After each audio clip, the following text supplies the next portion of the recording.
experience with Luke. We all met up about the same time. I had just got put out of the Air Force because of refusing to fight against Vietnam and Cuba. And as soon as I got back to Detroit, after I started in Wayne, I went over to, I met Rufus Griffin, and he introduced me to Luke and John Williams and John Watson and General. And I remember the first time we were going to a demonstration, and this was in Uhuru, our youth organization. It was around the Congo, and we were protesting about the U.S. Occupation and influence, just bloody exploitation of what was happening in the Congo, and having been a participant in the murder of Patrice Lumumba. And so we were demonstrating in part about the visit of somebody, an African-American person from the State Department, I remember, who was going to be speaking at a church. We went and protested both downtown and at the church. And we didn't have many facts, but we just had the feeling that the news reports saying that the Congolese were killing white missionaries. We had a feeling that they were involved with the CIA. We didn't have a fact in our pocket anywhere, but we said it anyway, and it turned out that it was true. It came out I think the News and the Free Press came out in bold statement in the front page saying, no, they were not in the CIA. So we caught them red-handed, and that was this international affairs and our concept of media.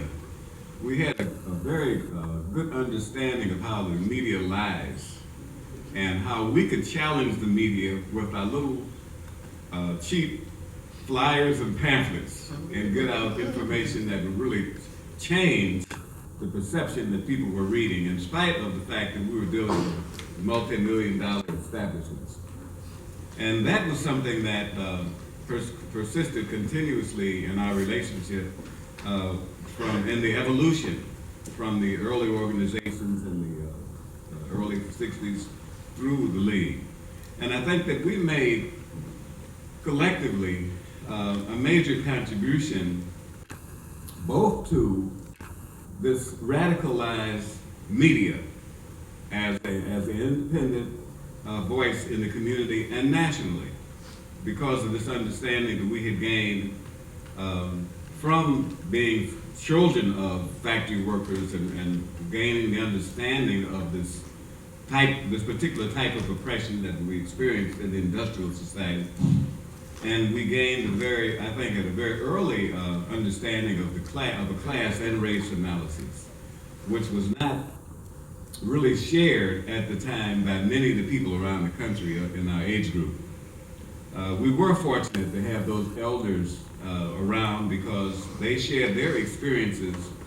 As we now talk about what happened in the 60s, they would talk about what happened in the 1930s and 20s. And so we did have strong shoulders to stand on, you see, with the Cleggs and Melvin Henry and Richard Henry and the Grace and Jimmy Balls. Although we had to go beyond where they were, just as a youth today will have to go beyond where we were and where we are. Many of you know about that trip. The trip to Cuba, General talked about it a lot. I talked about it a lot.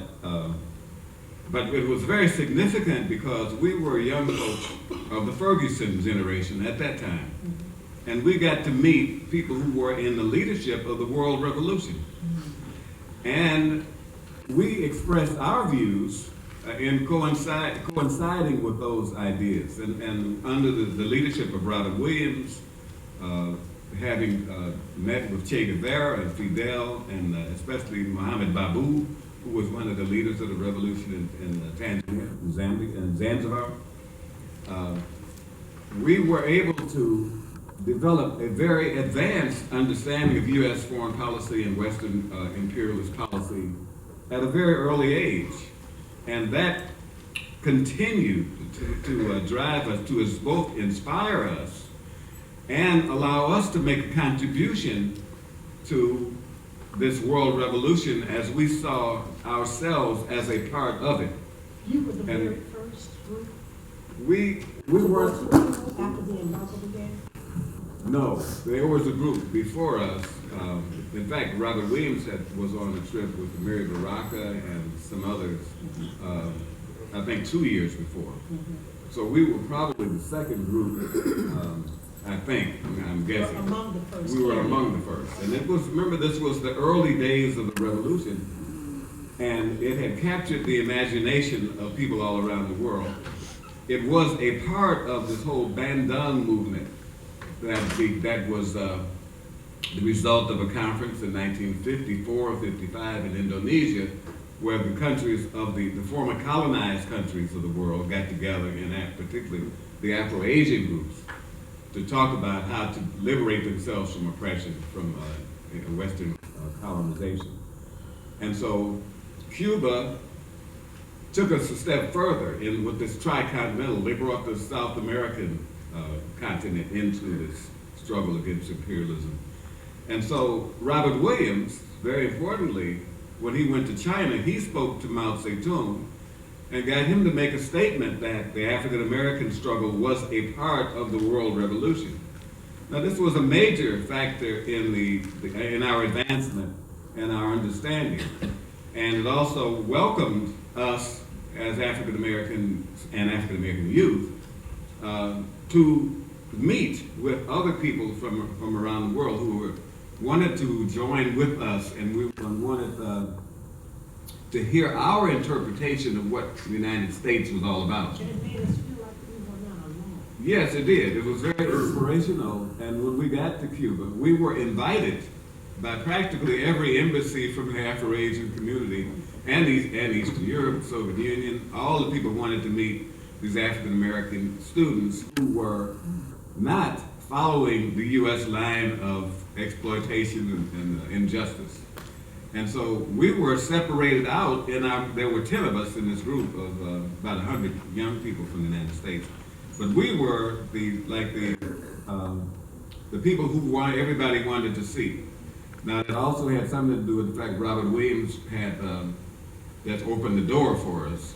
But we were able to meet with all of these groups and get invited to the Chinese embassy, the Ghanaian embassy during the time of Kwame Nkrumah, to the Indonesian embassy during the time of President Sukarno, all the people who were in the forefront of the struggle.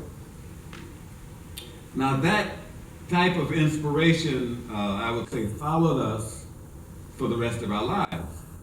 I think it gave a particular type of ideology to the other organizations that we became a part of, and even the organizations that we were associated with, because we believed that U.S. foreign policy had to be fundamentally changed, just like the economic and political system had to be fundamentally changed, and this needed to be discussed all the time.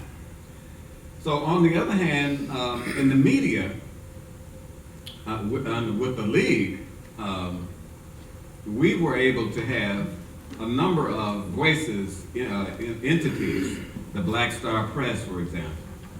We took over the Wayne State University newspaper and turned it into a people's voice from the it used to be the Daily Collegian that basically talked about panty raids, and we've turned it into a major working people's voice for social change. And then we had the Inner City Voice. There was a publication, Sauti. I think Luke was involved in many of these projects. Now, these were fundamental, different type of media that existed in the United States. There were underground newspapers all around the country, but I would say that none of them compared to collectively what we were doing in Detroit with the Inner City Voice and the Black Star Press and so on. Now, I was fortunate to have gotten hired by Muhammad Speaks, which was probably along later the Black Panther Party paper, the two major voices of radicalism in the African American community. In spite of the fact that the Muhammad Speaks was primarily a religious organ, most of the paper was addressed to political and social change going on in the United States and internationally. And because of it, well, I'll give you an example. I was hired by Mr. Muhammad.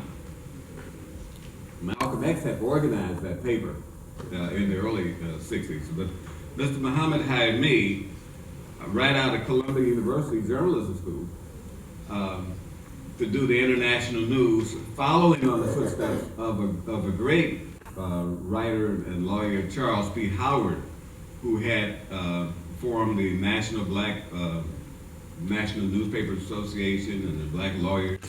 He had been a lawyer for Paul Robeson and Du Bois.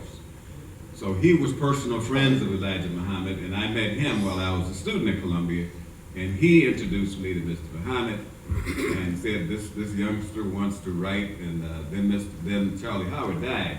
So I was fortunate to take that position. And Mr. Muhammad was very much interested in international affairs. And in fact, he would go into his pocket and just give you money to take a trip somewhere, you see. And he wanted to know what was happening in this place and that place. And he did have an anti-imperialist perspective.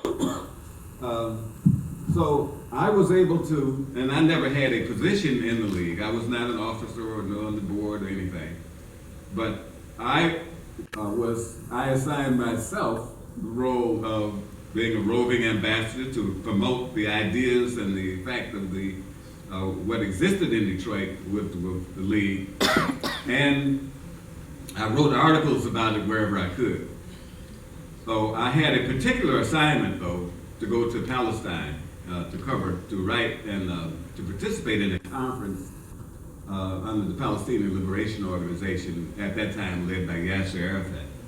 And so we were represented in that international body conference and others. I attended gatherings in Algeria, in Paris. I met the wife of Frantz Fanon, and I met with the Black Panther Party in Algiers when Cleaver, Kathleen and Eldridge Cleaver were there.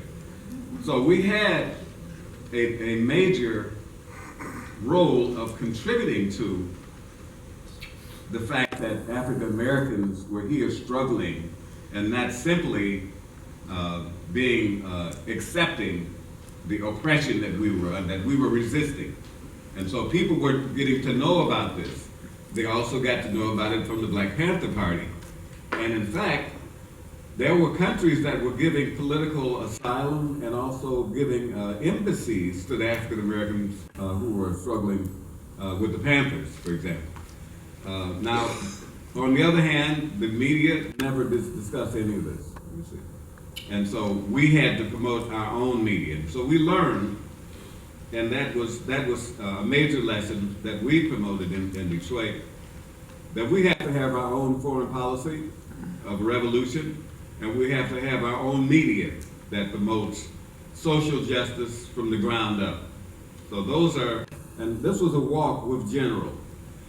From the beginning, we were all about the same age, and we were learning and struggling together, and we read a lot.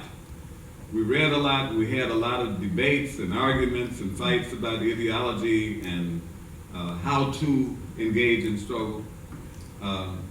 So it didn't happen automatically. I mean, we read over the years, and as the General read all of his life, and we were all studying. And so all of you, particularly the young people in the audience, I want you to know that all of you have a role to play in leading this struggle. And you can do the same thing that we have done and more.